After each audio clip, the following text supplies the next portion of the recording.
17 जनवरी 2024 Iran की security forces ने पाकिस्तान की फिजाई हदूद की खिलाफ वर्जी करते हुए सूबा बलूचिस्तान के एक सरहदी गांव सब्सको के रिहायशी इलाके पर मिसाइल से हमला कर दिया। वहाँ दूसरी तरफ स्विट्जरलैंड में वर्ल्ड इकोनॉमिक फोरम में ईरान के वजीर खारजा और पाकिस्तान के केयर टेकर प्राइम मिनिस्टर मुलाकात कर रहे होते हैं। इस हमले के बाद दोनों मुल्कों के दरमियान कशीदगी बढ़ती जाती है तो कुछ देर बाद ईरान ये ऐलान करता है जो हमला किया गया ये पाकिस्तान पर हमला नहीं किया गया। ये जैशुल अदल नामी तंजीम जो ईरान के अंदर कार्रवाइयाँ करके जिम्मेदारियाँ कबूल करती है, ये इसके कुछ लोग वहाँ छुपे हुए थे, ये हमला उन पर किया गया। साथ में ये झूठ बोल देता है कि इस हमले से सिर्फ दहशतगर्द मारे गए हैं, कोई सिविलियन नहीं मारा गया। ज़िला पंजगोर में कोसब्स के काउंसलर हाजी मोहम्मद ताहिर ने बताया कि जिस दूर दराज इलाके को निशाना बनाया गया वहाँ 10 के करीब आम लोगों के घर हैं।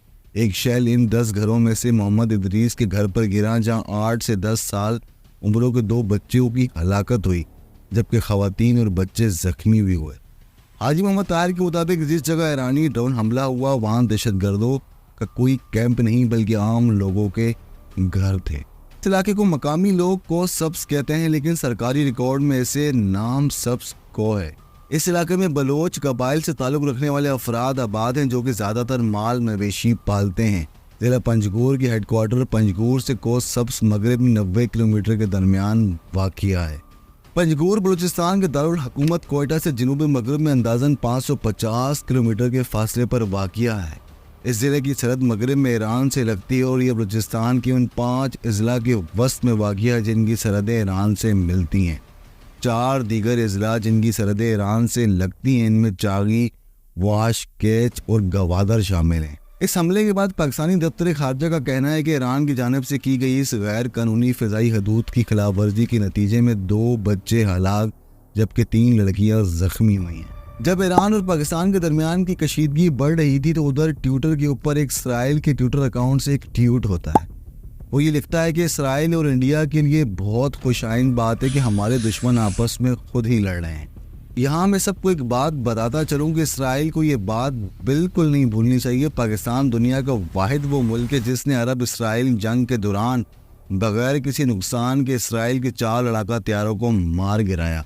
वो इसराइली पायलट का ये यूनिफॉर्म वॉर ऑफ ट्रॉफी के नाम से आज भी पाकिस्तान एयरफोर्स के पास महफूज है। पाकिस्तान के अंदर ईरान के इस अटैक के बाद वबाल सा आ जाता है। सारे लोग हैरान होते हैं कि ईरान एक इस्लामी मुल्क होते हुए पाकिस्तान पर हमला कैसे कर सकता है, हालांकि दोनों मुल्कों के बड़े अच्छे ताल्लुकात भी हैं।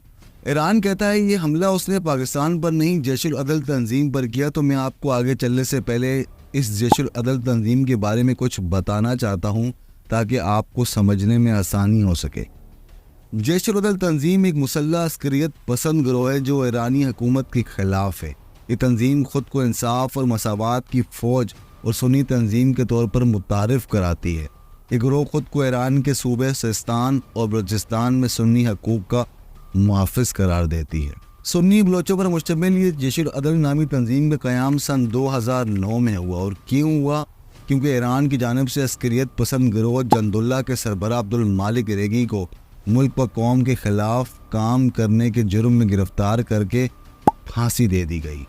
अब्दुल मालिक रेगी को फांसी क्यों दी गई? कौन है ये अब्दुल मालिक रेगी? अब्दुल मालिक रेगी 1983 में पैदा हुए। उसका ताल्लुक़ बलोची कबीले रेगी से है।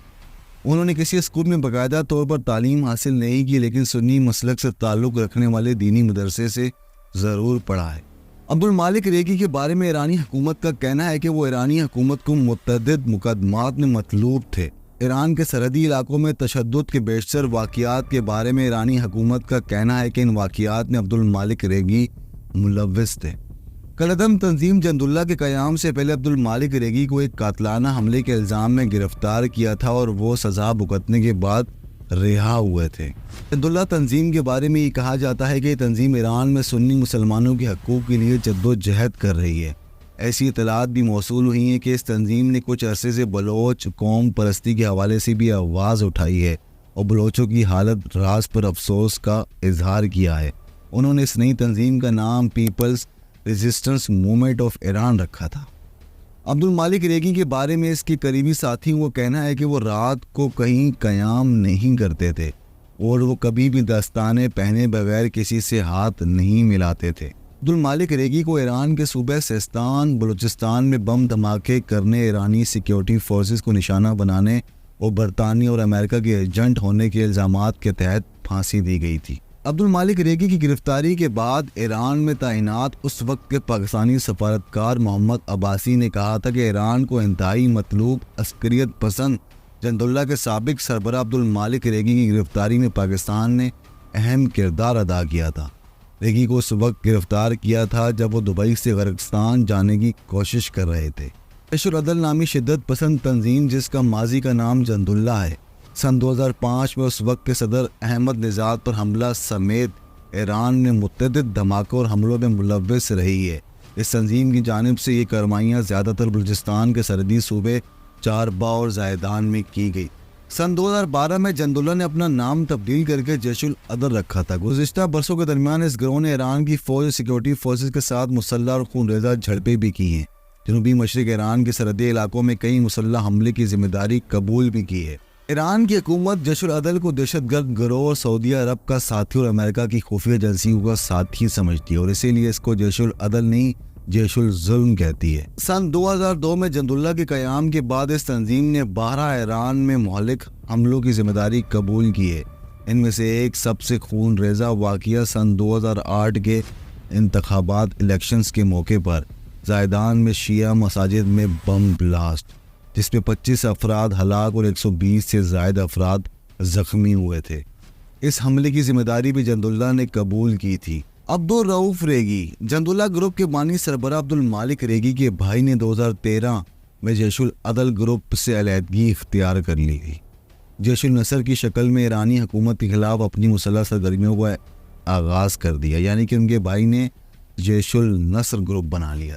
اطلاعات کے مطابق ایک ایرانی یرغمالی کو پھانسی دینے پر اس گروپ کے جنگجوؤں کے درمیان تنازع پیدا ہونے کے بعد عبدالرؤف ریگی نے جیش العدل گروپ کو چھوڑ کر جیش النصر گروپ بنایا تھا۔ عبدالرؤف ریگی مبینہ طور پر ستمبر 2013 میں ہلاک کر دیے گئے تھے، اور اس وقت ایران کے سرکاری خبر رساں اداروں نے ایجنسیوں نے یہی کہا تھا کہ جیش النصر اور جیش العدل گروپوں کے آپس میں تصادم کے دوران اس کے بھائی کو انہوں نے خود ہی مار گرایا۔ سن 2016 جیش العدل نے ایک اعلان کیا تھا کہ جیش النصر کے جنگجوؤں کو جیش العدل میں ضم کر دیا گیا ہے، یعنی کہ پہلے جنداللہ، پھر جیش النصر، پھر بنا جیش العدل۔